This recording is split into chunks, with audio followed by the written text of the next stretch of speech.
Salut à tous les gars. Aujourd'hui j'aimerais vous parler des désillusions. Voilà, des choses que les gens font pour fuir un peu la réalité en général. Un peu de ma situation, ce qu'il en est en ce moment. Et surtout ce que j'ai remarqué avec les gens. Donc on va commencer avec les très jeunes en fait. Avec un truc très très simple que tout le monde, enfin que surtout les gars font, c'est les jeux vidéo tout simplement. En fait, on s'en rend pas compte quand on est jeune parce qu'on se dit que c'est amusant, je sais pas quoi et tout. On se dit pas qu'on fuit la réalité, mais en vrai, c'est parfaitement le cas. Et surtout, t'as des potes, mais en fait, t'as que des potes de jeu. Et ça, tu t'en rends compte quand t'arrêtes de jouer au jeu, ben, tu te retrouves à ne pas pouvoir discuter en fait avec ces gens, tout simplement. Vous avez rien à vous dire en dehors des jeux vidéo. Tout. Et ouais, toutes vos conversations, c'est sur ça. Et en fait, j'ai réfléchi sur ça et je me suis dit, mais en fait, c'est pas de vrais potes, genre. T'as pas de vrais potes si t'as que des potes comme ça, genre. Ou si dès que t'arrêtes de jouer, vous pouvez plus parler, genre. Y a plus de connexion entre vous et y a plus rien. En fait, je pense que la plupart des gens sont dans ce cas. Ils ont que des potes un peu d'addiction, tu vois. Par exemple, ils ont des potes de soirée, et ils ont des potes de jeux vidéo, comme j'ai dit tout à l'heure. Voilà, ils ont des potes, mais que pour un peu un truc précis, tu vois. Ça change un peu avec le temps. Déjà, en général, si tu pars en voyage avec des gens, je veux dire, normalement, c'est des vrais potes. C'est pas seulement des potes d'addiction, seulement des potes avec qui tu bois, ou trucs comme ça. Mais beaucoup, beaucoup, beaucoup de gens, ils ont que des potes comme ça, en fait. Ils ont que des potes d'addiction.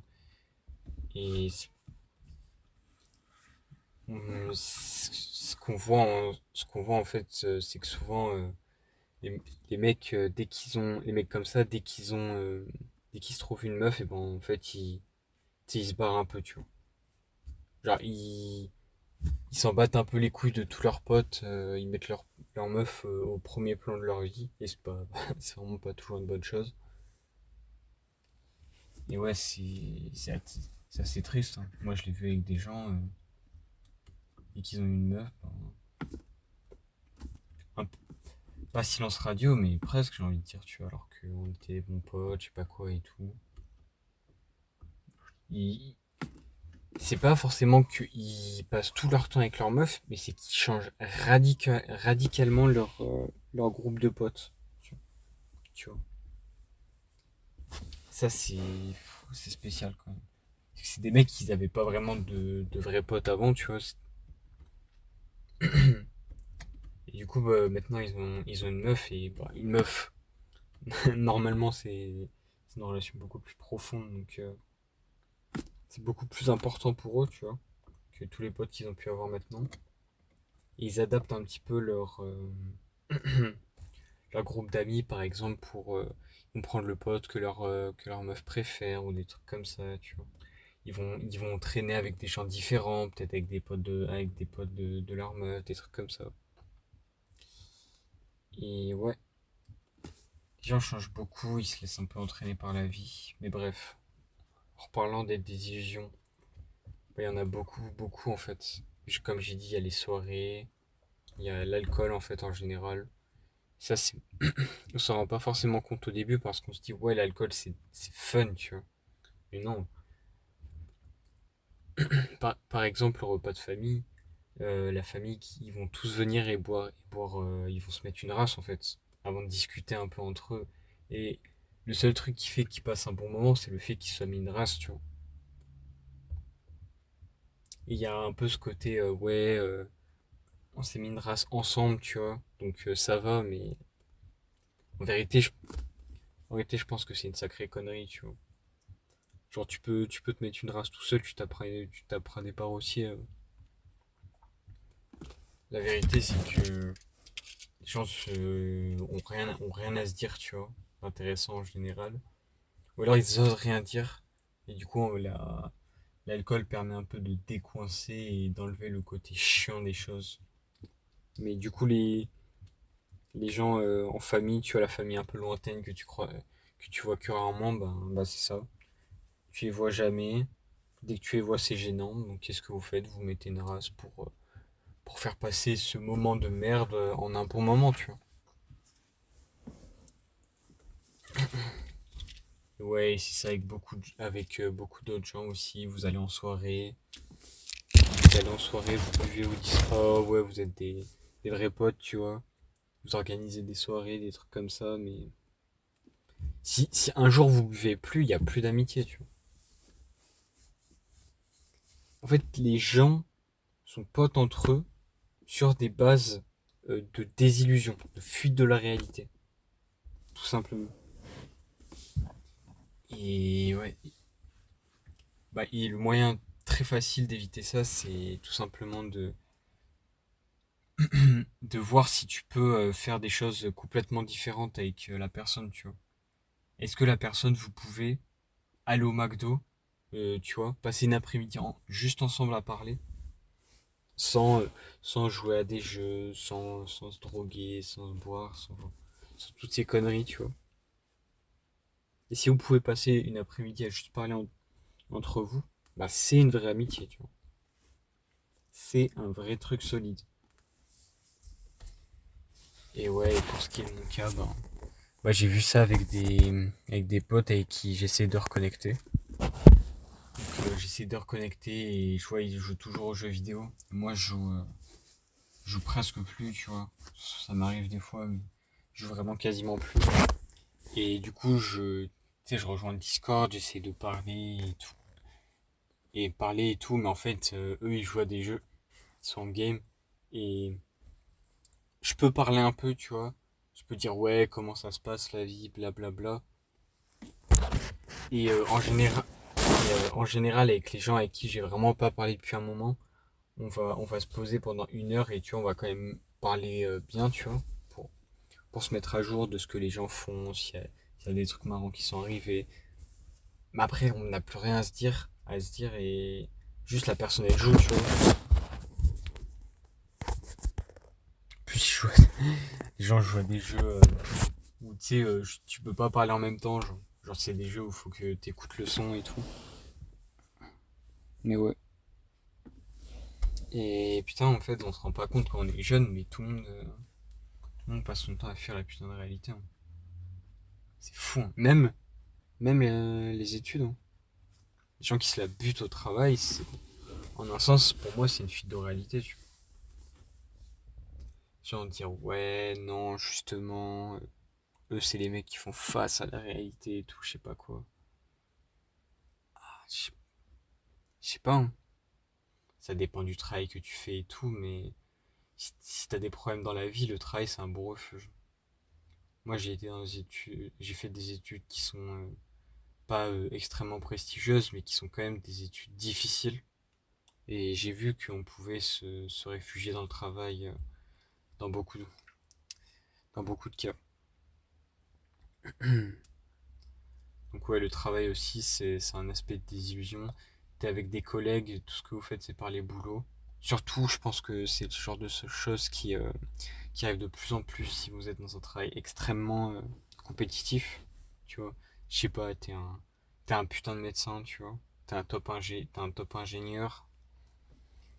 Vous parlez, vous êtes en école d'ingénieur, vous la butez sur des trucs de maths et tout, je sais pas quoi. Ensuite, vous visez des grandes entreprises et tout.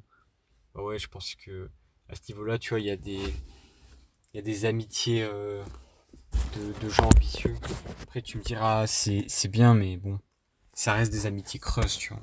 C'est pas des vrais trucs, c'est des trucs passagers. De toute façon, la plupart des choses, de relations qui se passent à l'université, c'est des trucs très passagers, quoi. À moins que, justement, tu trouves quelqu'un pour une relation amoureuse, tu vois, pas seulement amicale, mais de ce que j'ai vu, la plupart des relations amicales, ça dégage très vite, quoi. Vous, ah, l'année prochaine, vous êtes plus dans le même établissement, je sais pas quoi, c'est fini. Et plus la vie avance, plus c'est vrai en fait. Et ça, c'est dur. Ça veut dire, putain, les mecs ont pas de potes du lycée, tu vois, par exemple. Bah, c'est compliqué, tu vois. Enfin, ça dépend comment ils sont. Tu peux très bien te faire de très très bons amis à l'université et tout, mais je trouve que la possibilité que ça arrive baisse. Parce que les gens que tu as rencontrés à l'université après, eux-mêmes, ils ont des amis. Ils en ont sûrement très peu, mais ils ont quelques vrais bons amis. Et ouais, je fais beaucoup de bons potes, enfin de bons potes, justement. Tu fais beaucoup de potes très surfaciques, voilà. C'est juste, bah, vous êtes dans la même merde de vos études, vous mettez des races ensemble le week-end, des trucs à la con comme ça. Et ouais, j'ai envie de te dire, tout n'est que un peu fuite de la réalité. Et je me demande si c'est pas un peu pour ça que les clubs, ce qu'on appelle les third place, tu vois, les endroits où les gens vont après le travail, les trucs comme ça. Je pense que c'est pour ça que ça disparaît en vrai. Tu vois, les gens vont moins au bar, les gens font moins d'after work en général. Parce qu'en fait, avant, c'était un bon moyen de fuir un peu la réalité, tu vois, avec tes collègues. Maintenant, si tu veux fuir la réalité, tu rentres chez toi, tu lances TikTok et tu scrolles en boucle, genre. Et c'est extrêmement efficace, c'est sûrement plus efficace que aller justement dans un bar avec des potes. Enfin, c'est différent. T'as forcément besoin de parler avec des gens un peu et tout. Et bon, tu peux le faire au travail, tu vois, et tu peux juste rentrer chez toi et scroller comme un malade pendant des heures si tu veux fuir la réalité parce que t'as une vie de merde. Et ouais, c'est très très difficile. Parce que j'ai l'impression que plus la vie avance, plus les gens ont tendance à faire ça, à ne plus se regarder en face en fait. Parce que c'est dur. Ah ouais, c'est dur. En vrai, moi j'essaye et putain, c'est vraiment pas facile. Moi. En fait, tu as l'impression de juste t'infliger tes dégâts à ne pas fuir la réalité. C'est bizarre. C'est un peu comme regarder le soleil. Tu vas le regarder le soleil, les yeux grands ouverts. Ça te brûle un peu, tu vois. Tout ce que tu as envie de faire quand tu fais ça, c'est ouvrir un truc sur ton téléphone, enfin trouver un moyen de fuir un peu la réalité. Faire quelque chose, quoi, tout simplement, pour ne pas rentrer dans cet état un peu de contemplation de ta vie et de ressasser en fait tous les problèmes que tu as, de repenser à tous les problèmes que tu as dans la vie. Et c'est un peu grave parce que en fait on passe notre temps à fuir et du coup des fois la réalité revient très très violemment dans la gueule. Mais ouais, moi je vois beaucoup de gens qui s'en sortent très mal à l'université, qui sont dans des situations mentales, enfin des situations mentales, putain, qui ont une santé mentale on va dire catastrophique. Et je sais que c'est des mecs, je sais que c'est des gens, tu vois. Enfin je trouve que c'est beaucoup les mecs parce que je crois que j'ai déjà vu ça, genre les hommes sont beaucoup plus enclins à devenir addicts. Je crois que c'est dans leur cerveau. Beaucoup de mecs, je sais qu'ils rentrent chez eux et qu'ils s'explosent à TikTok. Enfin, ils s'explosent à une addiction. Et tu vois que ça a des effets sur eux le reste du temps. Et en fait, ça, c'est un autre truc. Putain, je comptais parler plutôt des illusions, mais ça, c'est un autre truc qui montre que un peu les inégalités, tu vois, dans ce monde, c'est que il y a des gens en fait qui vont pas avoir de problème ou alors ils vont être beaucoup moins affectés par leurs problèmes que d'autres. Et il y a un très gros aspect mental, tu vois. qui est génétique. C'est pas tu choisis je sais pas quoi, tu vois. Ça c'est globalement une connerie. Tu peux un peu te mentir à toi-même, mais ça a des limites. Les gens qui sont pessimistes, ils sont en général, ils ont presque toute leur vie été pessimistes, tu vois. Il y a quand même un truc de nature derrière ça que les gens aiment bien nier, tu vois. Mais ouais, non, si t'es pessimiste, en fait, tu vois que ta vie va mal. Tu vois, je sais pas, t'as pas de potes, tu parles pas à assez de personnes, t'as pas de meuf, des trucs comme ça, tu vois, t'es hyper isolé, tu t'es rongé de l'intérieur. En fait, le truc, c'est que quand t'es jeune, tu peux dire ça va pas, c'est je sais pas quoi et tout, mais en fait, il y a un moment où tu craques, tu vois. Et moi, je vois beaucoup de gens là vers 20, 21 ans, il y en a beaucoup, ils craquent. Genre, et bah, du coup, ça se ressent, genre, toute leur vie, tu sais, ça tient plus le bout. Genre, les mecs, socialement, ils sont un peu absents, des trucs comme ça. Tu vois qu'au niveau des études, c'est catastrophique, des fois. Les mecs, enfin, tout ce à quoi ils pensent, c'est un peu abandonné, tu vois. C'est un peu, ils essayent de trouver la solution parfaite pour complètement un peu quitter cette vie, quitter leur vie lentement. Et ouais, c'est assez violent. Et bah ça, en fait, ça arrive généralement beaucoup moins aux gens qui ont tout, tu vois, dans leur vie. Des gens qui ont plein d'amis, qui sont super sociables, qui ont une meuf, qui sont, tu vois, qui sont beaux, où tout va bien, les études va bien, santé va bien, tous les trucs comme ça. Alors qu'un mec, tu vois, même pas les problèmes de santé, juste un gars juste un gars tu vois, qui a des problèmes sociaux, tu vois. Un mec qui est autiste, par exemple, mec qui va être super isolé. Bah, si t'es un gars qui est autiste, tu auras sûrement absolument aucune chance romantiquement parlant. Et ouais, en fait, tu vas craquer, tu vois, au bout d'un moment. Ah, tu vas peut-être passer tes premières années d'université, t'es tout seul dans ton appartement, mais c'est ok, blablabla, je me découvre, conneries comme ça. Et en fait, il y a un moment où tu te rends compte que t'as passé quelques années isolé et en fait, tu commences à craquer, genre. T'as besoin de changer, genre, c'est pas normal. Ton, ton cerveau comprend que c'est pas normal, il se met dans un état de dépression où en fait, il se concentre que sur ça et sur rien d'autre. Et c'est un signe quand même vachement alarmant, tu vois, mais justement, enfin, c'est quand t'es isolé que c'est plus dur de ne plus l'être, j'ai envie de te dire. Et ouais, ça c'est encore une inégalité, mais bon. Et ouais, sinon au niveau des illusions. Après, il y a un peu les phases. Et ça je trouve ça représente bien notre société. Tu vois, la fameuse phase trading, par exemple. Je vois beaucoup de gens qui font ça. Moi, actuellement, je vous mens pas, je suis dans ma phase crypto une grosse phase crypto. Enfin, surtout Bitcoin. Voilà. En soi, c'est bien dans le sens où j'apprends plein de choses sur le Bitcoin, j'investis, tu vois, je m'intéresse énormément. Mais, tu sais, il y a un gros côté où, tu sais, c'est un peu fuite de la réalité, genre. Tu sais, je fais ça parce que c'est plus, il y a mes trucs habituels, par exemple de jouer à des jeux ou des trucs comme ça, ils sont passés.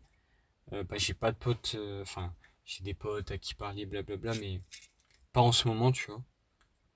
Genre, en fait, moi, je vois la plupart de mes potes à l'université et tu rentres le week-end et en fait, tu t'as rien, genre. Tu parles à aucun pote le week-end, tu vois, t'as tes parents et tout, mais tu sais, quand même, genre, c'est lourd. Donc, ouais.